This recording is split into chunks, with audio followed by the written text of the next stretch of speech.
In this video, we're going to look at making some time plots with our weather data. So a couple of basic things first. A time plot is a type of scatter plot where time, whether it's measured in years, months, seconds, whatever, goes on the horizontal axis, and the quantitative variable, something like precipitation, temperature, something like that, some sort of measurement, is going to go on the vertical axis. And Excel will do most of the work for us as long as we have the horizontal axis values in the left column, which is time on the horizontal axis, and the vertical axis values in the right column. So here I've split out our weather data so it just has the information we really care about. And time is indeed in the left column, and let's do precipitation in the right column. So let's select all that just by clicking on column C and dragging through column D. Go up to Insert, and the one that looks like it has all the dots is going to be our scatter plot. And we just want the first one, which is just the dots. Click that, it'll take a second, and we get something that looks like this. Kind of a mess, so let's clean it up a little bit. First of all, there's a lot of white space here. We don't want that. Let's change the scale on the axis. To do that, double-click right on one of those dates. It'll bring up the sidebar. Now it says the minimum is 38,000, but it says 1/14/2004. That's because pretty much every computer system stores dates as a decimal number instead of an actual date. So it's really tough to tell what we should change that to, but I played around with it a little bit, and 39,000 works pretty well. I'm not going to mess with the upper end. It's just not worth it. So with that change, we're pretty good. Let's change the title to call this something like Time Plot of PRCP, July 2007 to... My computer's going very, very slowly. I think it's having trouble with the... Remember, we have over 4,600 dots here every single day for over 12 years. I don't know why that would slow down a computer, but Excel is sometimes weird. So there's so much information here. We'd like to make this a lot bigger as well. So to do that, let's go ahead and cut it. And let's click down here on the plus sign to add a new sheet. And then we can go ahead and paste it back in. And once it's pasted back in, I'll go ahead and close this sidebar, and then I will drag to make this thing take up most of the screen. I think I overdid it just a little bit. Okay, there we go. So let's also rename this Daily PRCP Plot. So what we have here is every dot represents one day, and the vertical amount it's up represents the amount of rainfall on that day. So it seems like kind of a mess. Things are all over the place. Rainfall is extremely variable, but we can see a lot of cycles here. You know, we seem to have more rain in this area, a little less in this area, more here, less here. And you might, if you look across here, you might see a number of distinct, like little, not hills exactly, but areas where the dots are up higher. And that makes sense because in Portland, we tend to get more rain in the winter months and less in the summer months, but there's a lot of variability in that, so it's a little tougher to see the patterns.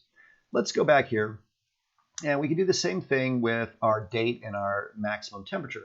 Now these aren't right next to each other, so if we try to select them by clicking and dragging, we're going to get precipitation in the mix. So instead what you want to do is click on column C, hold down Control on the keyboard, and then click on column E.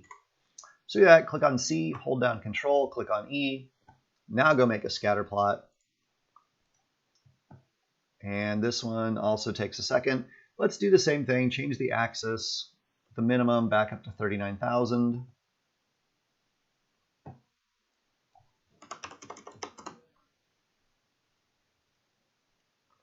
And I forgot on the previous one, we should probably give it some axis titles too. So do that. We'll do this Tmax. Or maybe we could give it something more descriptive. Here, month, year, seems fine. I don't know, date, whatever. So this one, let's do the same thing. Let's cut and make a new tab and paste. And let's drag to make this large as possible. So there we go. This shows our maximum temperature cycles, and you can see the seasons very clearly here. Summer, winter, summer, winter, summer, winter, all over 12 years. And there are a ton of dots because, temperature is variable. Sometimes it's extremely cold, sometimes it's extremely hot. Sometimes, we'll get a warm day in February or something like that. But you can definitely see our seasons. And this is what we mean by climate. The weather is what you get at a specific day or a specific time, but climate is the overall trends that you see if you look through time and look for the overall patterns. So let's give that one a title too. Let's call it Daily Tmax Plot. So there's so much information here. The last thing I'd like to do is just look at what these patterns look like if we don't show every dot, but instead we look at this on a month-by-month basis. So I have a separate tab here where I've split out the data by month. So I summed the precipitation, so total precipitation for January 2007. I did the average of the maximum temperature, the average of the minimum temperature. So let's just look at the month and the maximum temperature. Again, I click on column A, hold down Control, click on column C, go to Insert, Scatter Plot. There you go. And again, that doesn't look like very much. Let's go ahead and change our axis. I don't know why Excel keeps doing this, but who cares? We can fix it. Go up to 39,000, and then let's make this thing much larger so we can really see the patterns. I'll close the sidebar and make it even wider. And here it's not as clear as the previous plot, but you can still see our seasonal patterns up and down, up and down, up and down. So I'm actually not sure I like this one any better than the previous one, but it's certainly a different way of looking at it. So instead of doing anything else with that, I'm going to delete it. Let's look at month versus our total precipitation so we can see the seasonal pattern in that. Insert, Scatter Plot. Again, I'll make it a lot bigger. Get rid of the extra white space here. Do that.